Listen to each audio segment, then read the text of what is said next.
food if the texture is wrong, or just a tie in the pheasant tails.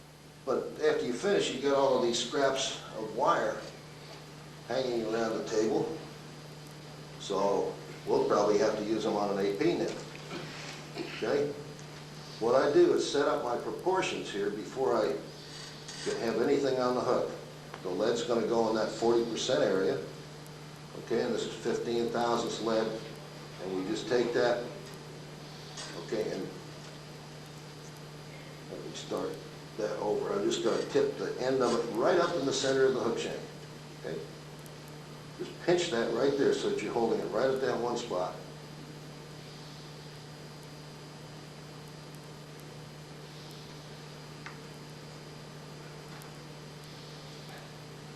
I normally use 15 thousandths wire on this. This is a little bit oversized.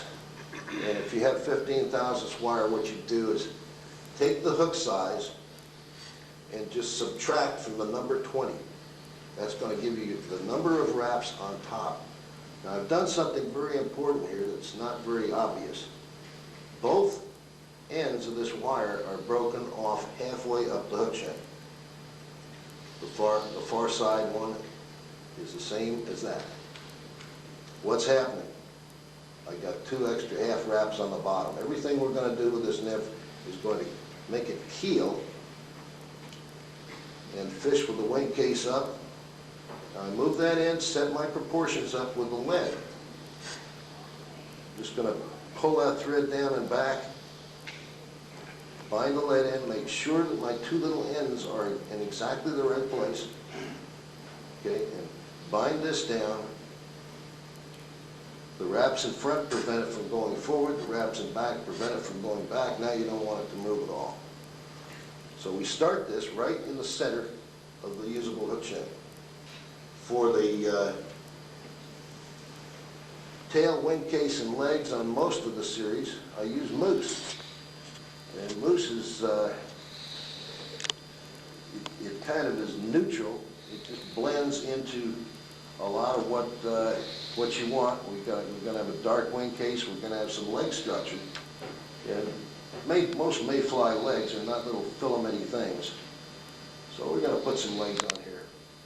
And the basic shape of this is averaging out all the mayflies, not anything specific.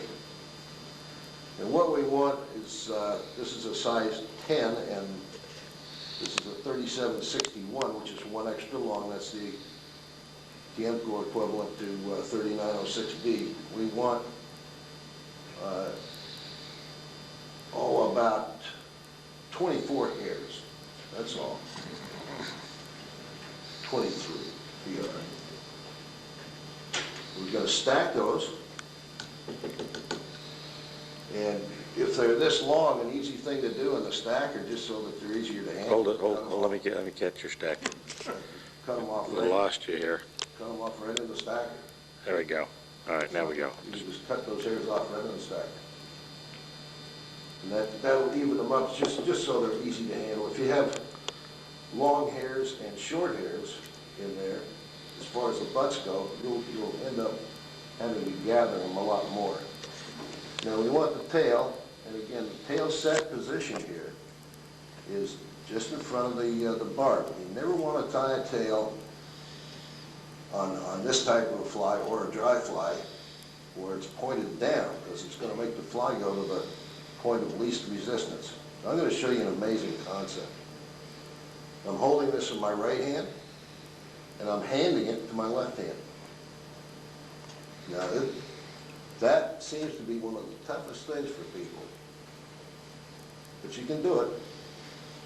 Okay, we're going to bind that down, come back just short of the hook point, and we're going to thin this out. We're going to take at least half this material out because we've selected the quantity for what we've got in the wing case. And mayfly nymphs generally have 3 tails. There's some exceptions to that, but never 4. But we want some spares because you're going to catch so many fish on this. Okay, I'm convinced fish count legs, but they don't count tails. Okay, so we want this perky tail again, so we're going to kick that up in the air with a wrap underneath. Spread it out a little bit. Drop one lock stitch right in front. You can measure everything with your thread. Now we pick up one of these scraps of wire that we've got from tying our pheasant tail, and we're going to tie this in. This will be our rib, right in this lower quadrant.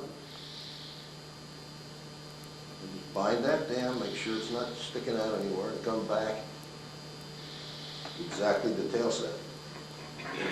Now this is, what I'm going to do is the black beaver, and guess what? We make it out of black beaver dubbing. Okay, it's a natural dubbing, something you haven't seen with Gary around. But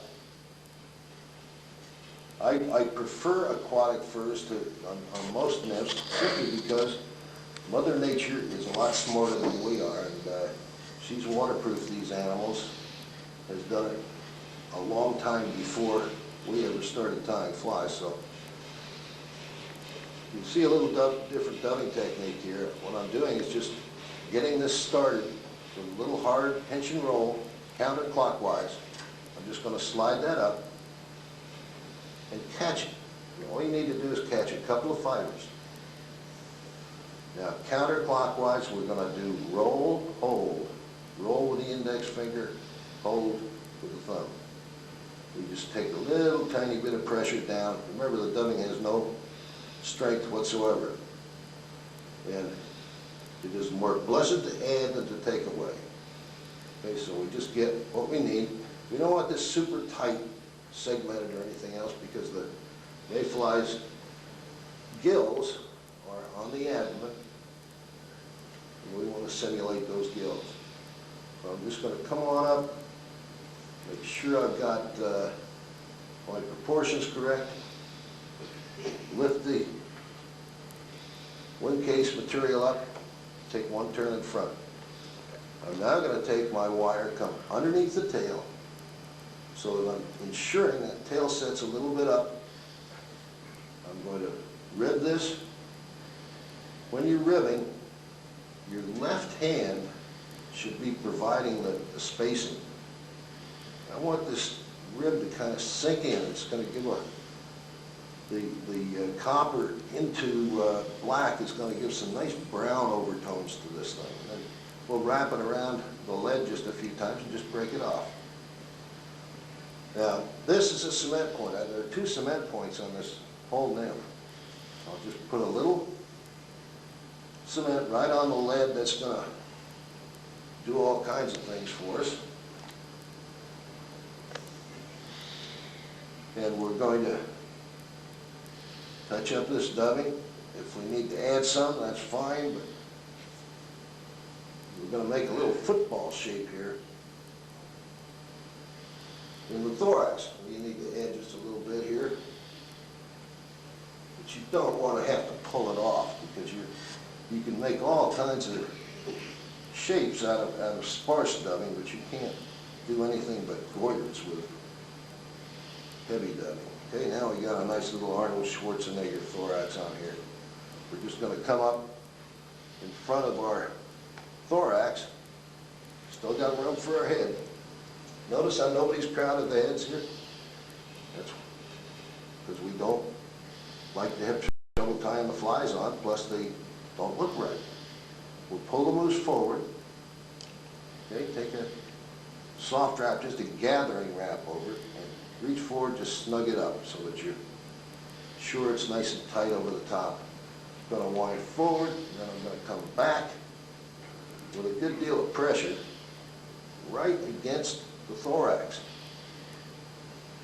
I'm going to pull 3 legs for this side.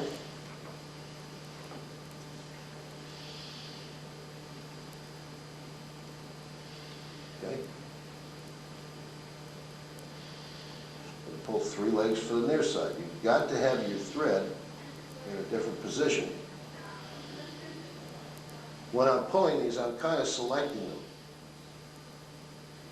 I don't want a skinny one, you know, and two fat ones. We want to have bilateral symmetry.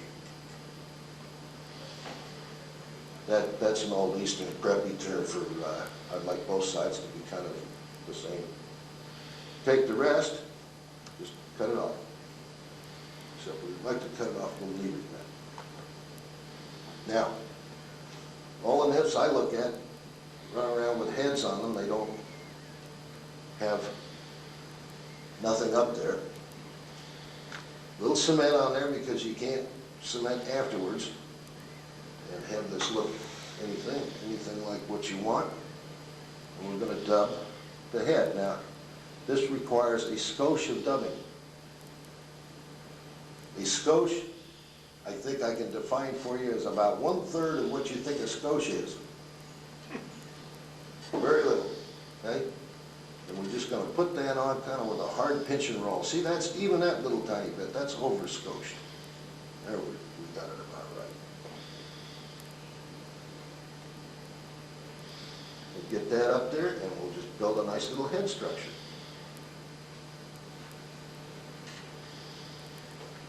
Bring the thread right behind the eye. Finish this. There's plenty of cement to make that tie off very strong. You'll notice I'm using the scissors like a stiletto here instead of clipping. You'd be surprised how much more you have left on the fly sometimes when you do that rather than cut. You know, we got 6 legs, we want to have 6. We just pull them down just so that we have enough room underneath to put our scissors right in the back of the wing case, straight across, cut them off. There's your AP nymph, and you don't want the legs down, you want them along the sides that way.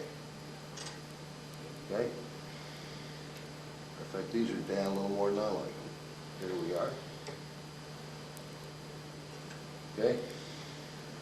All the ingredients of something good to eat. The reason for dub nymphs is pretty simple, really, because I believe that texture's got a lot to do with things. When a fish grabs a piece of food, if the texture is wrong, he will